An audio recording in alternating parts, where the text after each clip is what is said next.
Despite a foray into Southeast Asia, his concerns are North Korea, Japan and China. There any Asian government looking forward to President Trump's visit to Asia with friends, if any, and foes alike, baffled and worried about his next tweet or outburst. His friends seem to be a trifecta of deplorables: Philippine President Rodrigo Duterte, who badly needs to take minds off his extrajudicial killing spree and squeeze the U.S. with insinuations of ever closer ties with China, its invasion of Scarborough Panatag Shoal notwithstanding.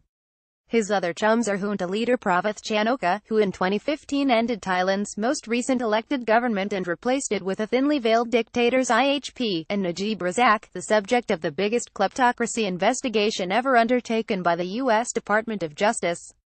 Both visited the president in the White House. Duterte has yet to make the trip.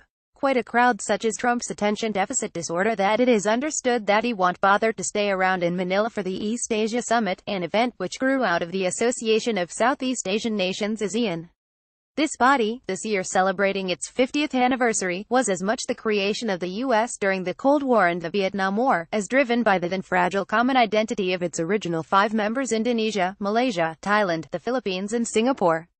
Only with the end of those wars could Vietnam, Cambodia, Laos and Myanmar join. ASEAN today may be in disarray politically, divided by China between those with and without conflicting maritime claims. Yet Trump's absence during a symbolic anniversary is almost as much a demonstration of his isolationist mood as his earlier cancellation of America's last major Asian initiative, the Trans-Pacific Partnership. Nor have Secretary of State Tillerson's Asian visits done much to fill the gap in Trump's knowledge and interest.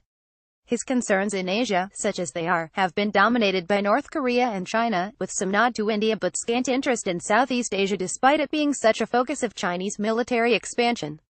Tillerson anyway evidently has limited influence over the president and has been as much preoccupied with trying to cut costs at the State Department as with diplomacy. He spouts management consultant jargon, urging on his department an evidence-based and data-driven process to enhance policy formulation and execution as well as optimize and realign our global footprint. The Trump visit is all about China and Japan, but mainly China. Prime Minister Shinzo Abe, recently strengthened by his election victory, will make all the right noises about the North Korea threat, but his main aim must be to head off U.S. protectionism and also to warn about China's maritime ambitions. But the Tokyo visit is overshadowed by that with the newly crowned Xi Jinping. Whether Trump's extravagantly phrased congratulations to Xi will help on trade or nuclear issues seems unlikely. China's agenda is not easily swayed by such trifles. Indeed, they may make Beijing, still trying to figure out what to make of Trump, more wary. They do know, however, that Trump is more concerned with appearance than substance. The Chinese also know that Trump admires strong leaders, however they got there and whatever they do. He thus wants to be pals with Xi and Duterte regardless of bigger issues. As for results, China hopes to buy time using Trump's need for a trophy to bring home. Thus lashings of Chinese money will be directed to worthy infrastructure projects in politically important areas of the U.S. China can easily wear a few more anti-dumping imposts by the U.S., such as just applied to aluminum products, and noises about protecting U.S. technology firms from takeover by Chinese, provided radical anti-trade measures are avoided. Beijing will also point to Xi's Party Congress speech as evidence of continuing economic reform and in particular the promise of national treatment for foreign enterprises. They are supposed to get that already and the remark means little in practice. But the show must go on. The Chinese, like much of the rest of Asia, have good reason to be worried if the U.S. effort continues to tear up the North America Free Trade Agreement NAFTA, from which sprang other regional deals. So far Canada and Mexico have stood together and brushed off Trump's provocations. But whether China and Japan can present a common front on trade is another matter when strategic rivalries are so clear. Abe will make a big deal of standing together against North Korea and the need for intensifying military preparedness. But avoiding trade conflict must be his primary aim.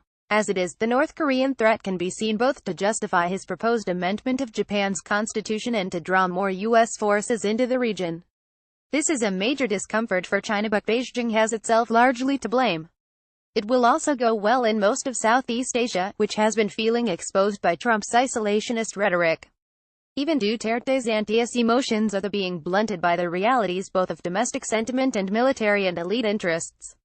The U.S. military and defense secretary Mattis are natural opponents of isolation, and Pyongyang has given them cause to argue that making America great again doesn't mean abandoning 50 years of using open trade as a carrot for other nations, with the military stick reserved for recalcitrants. In short, the Asian trip could be a defining moment in determining whether or not Trump the would-be isolationist is brought back into line with mainstream foreign and defense policymakers.